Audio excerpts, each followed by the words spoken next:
그 윤난실 대표를 만난 사람들이 최근에 윤난실의 이렇게 변화를 이렇게 많이 이야기를 하고 있습니다. 사람들이 왜 이런 평가를 한다고 생각을 하십니까? 지난 4년간 광산구에서 민영배 청장님과 같이 일하면서 광산 공동체를 일구는 일을 해왔어요. 그러니까 시민들의 다양한 결사, 활동을 조직하는 이제 그런 일을 해왔는데 이 과정의 경험이 정치라고 하는 게 특히 좋은 정치는 그 힘과 책임 이게 함께 있어야 된다. 이런 걸 저한테 이제 발견할 수 있는 또 그런 시간이기도 했습니다. 아시다시피 많은 분들이 저를 기억할 때 싸우는 민주주의자 이렇게 기억을 하십니다.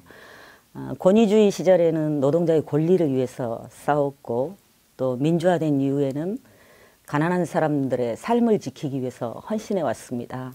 그래서 그렇게 기억을 하시는데 광산에서 이제 저의 경험 활동은 시민들의 힘을 발견하고 그 힘을 어떻게 조직하느냐에 따라서 수많은 가능성을 만들 수 있구나 이런 걸 이제 발견할 수 있는 시간이었어요.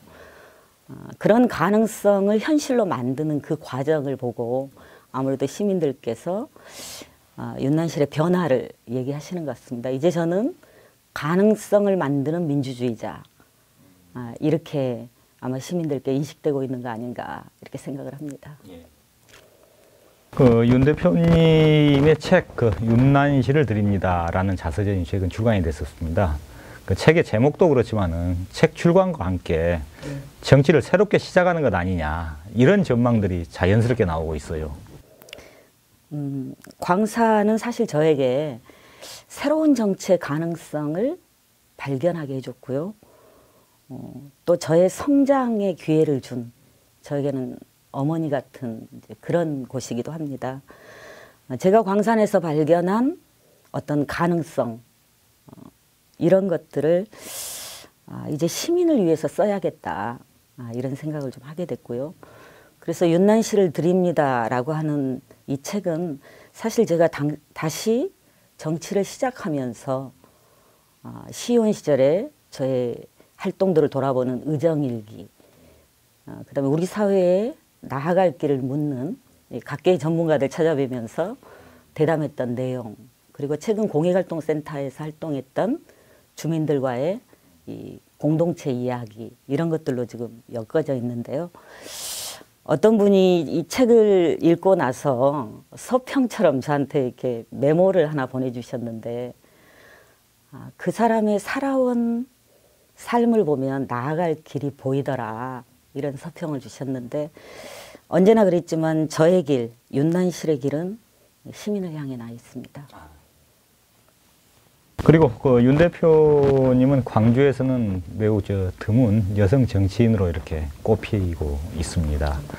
여성으로서 공적 삶을 살아간다는 것이 참 쉽지 않았을 텐데 좀 어떠셨던가요? 세계 여러 나라들 보면 삶이 안정되어 있고 복지 수준이 높고 그리고 권리가 잘 보장된 사회 이런 사회들을 흔히 우리가 이제 선진국이라고 부르지 않습니까? 근데 이런 선진국들의 공통된 특징 중에 하나가 여성의 공직자 비율이 높다는 겁니다. 프랑스나 캐나다는 이미 50%가 다 넘었잖아요. 근데 말씀하신 대로 여성이 정치를 하거나 공직에 나간다라고 하는 건 참 쉬운 일은 아닙니다. 근데 아까 프랑스나 캐나다 얘기를 했는데 이런 나라들도 사실 여성들의 그 정치적 진출에 유리천장이 없었던 건 아닌 것 같아요. 누군가는 도전했고 수많은 노력 끝에 이제 도달하는 것이죠. 그런 측면에서 더 나은 사회를 늘 꿈꾸고 그 길을 향해 가는 저에게 소명이 있다면 그 일이 아닌가. 그렇기 때문에 여성의 정치적 진출, 공직의 확대 이런 것들을 위해서 제가 더 책임 있게 일해야겠다 이렇게 생각을 하고 있습니다. 최근에는 광산구에서 그 지난 4년 동안 마을 만들기를 비롯한 다양한 공익 활동을 이렇게 해왔지 않습니까? 네. 성과가 있으시면 한번 밝혀주시죠. 사실 공익활동지원센터는 전국에 소문난 기관입니다. 흔히 이제 행정과 민간을 연결하는 중간 지원 조직이다 이렇게 말씀을 하시는데 저는 이제 주민들께 시민의 힘을 키우는 곳입니다. 이제 이렇게 말씀을 드리는데요.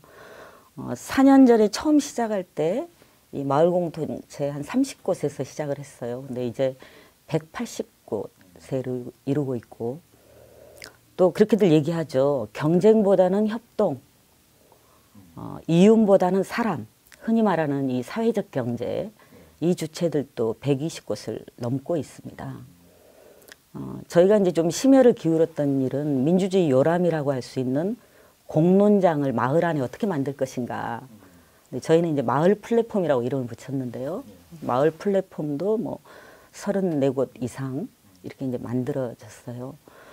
무엇보다 시민의 힘을 키우기 위해서는 주민의 리더들이 많이 나와야 됩니다. 그래서 활동가들을 또 많이 양성했고요. 이렇게 만든 공간, 사람 이런 일들이 이제 광산의 지방자치 동력이 될 거다 이렇게 생각하고 있습니다.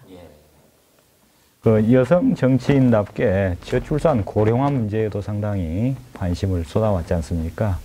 그 시대적 과제에 대한 활동으로 이렇게 그 부분은 전국적인 주목을 좀 받았는데요. 어떤 내용인지 한번 소개를 부탁드립니다.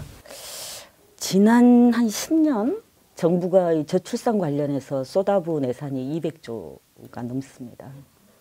그런데 작년 12월 합계 출산율이 1.26명이에요. OECD의 최하위를 기록하고 있습니다.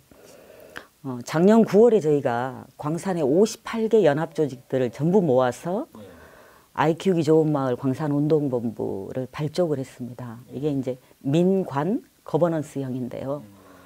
운동본부가 교육, 육아, 안전 이런 환경을 만들자.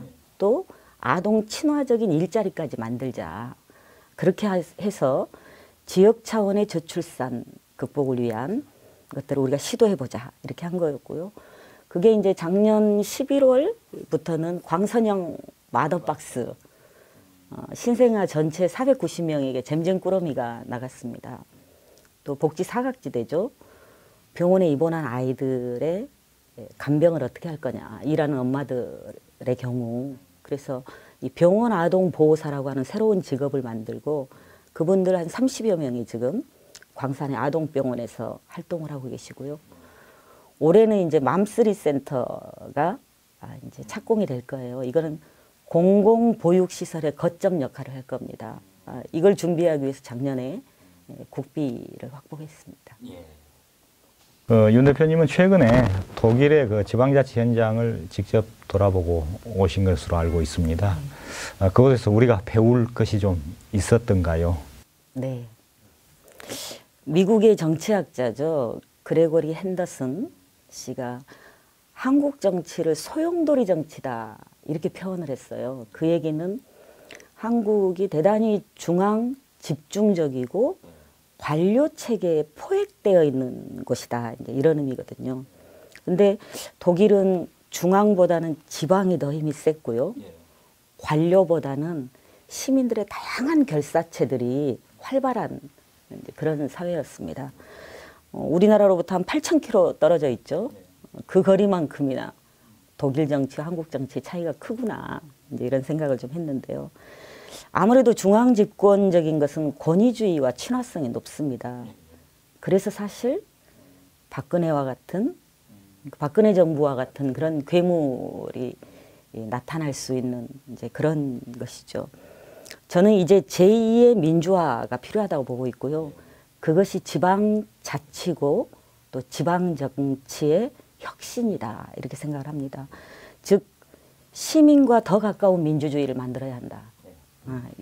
그래야 복지도 삶의 질도 선진국 수준으로 우리가 나아갈 수 있는 거 아닌가 이렇게 보고 있습니다. 그 개인적인 이야기입니다만은 우리 1980년 5.18 이야기를 할 때 꼭 빠지지 않는 인물이 있습니다. 마지막 수배자 윤한봉, 광주의 또 비시기도 하는데요. 그 대표님은 윤한봉님의 그 조카로도 이렇게 알려져 있습니다. 그 가족사이시겠지만은 한번 들어보고 싶습니다. 저희 아버지 형제 네 분이 다 그 권위주의 시절, 군부 독재 시절에 감옥살이를 하셨습니다. 저희 아버지는 흔히 말하는 막걸리 보안법으로 감옥을 가셨고, 또 윤한봉 선생님 같은 경우는 이제 5.18의 주모자로, 또 다른 작은 아버지는 아이들의 이제 참교육을 위한 정교조 활동을 했다는 이유로, 그리고 이제 막내 작은 아버지께서는 농민들의 삶을 위해 헌신했다는 이유로 다 이렇게 감옥을 가셨는데요. 저는 이제 어린 시절 사실 밥상머리에서 민주주의를 배웠다 이런 얘기를 줄곧 합니다. 이런 둥그런 밥상에 앉아서 온 식구가 이제 모여서 식사를 할 때 여자는 빠져, 또는 아유 나이도 어린데 어른들 얘기하는데 왜 끼어들어, 이렇게 차별을 받거나 발언권을 제한받은 적이 없습니다. 제 복이죠. 네. 그리고 이제 그 지방선거와 관련해서 광산에서 이렇게 정치를 재개할 걸로 이렇게 전망이 되고 있습니다. 그 광산구의 문제점은 무엇이고 또 어떻게 풀어가야 하는지 한번 견해를 좀 밝혀주십시오. 광산하면 굉장히 젊고 역동적인 도시다 이렇게들 말씀하십니다. 맞습니다. 근데 저는 자세히 들여다보면 광산구는 정말 우리나라하고 닮았다 이렇게 봅니다. 도시와 농촌이 공존하고 있고요. 아파트가 밀집되어 있고요. 또 생산 현장이 광산에 5개 산업단지가 있습니다. 그 얘기는 뭐냐면 교육이나 삶의 질에 대한 욕구가 굉장히 높은 곳이기도 하고, 또 공정한 사회에 대한 시민의 기대가 높습니다. 사실 이 모든 문제는 현재 한국 사회가 안고 있는 문제하고 맞닿아있다 이렇게 볼 수 있거든요. 제가 자주 쓰는 말인데, 광산에서 통하면 우리나라에 통한다. 이제 그런 측면에서 광산에서 새로운 모델을 만들고 싶고, 그렇게 만들어진 모델은 분명하게 우리나라의 새로운 모델로 될 거다 이렇게 좀 확신하고 있습니다. 그렇기 때문에 사실 광산 주민들의 자부심도 큰 거 아닌가 이렇게 보고 있고요. 이런 기대, 자부심 현실화시키는 것이 우리 정치인의 몫이다 이렇게 생각을 합니다. 어렵죠. 어렵기 때문에 더 도전해 볼 가치가 있다 이렇게 생각합니다. 감사합니다. 네, 고맙습니다.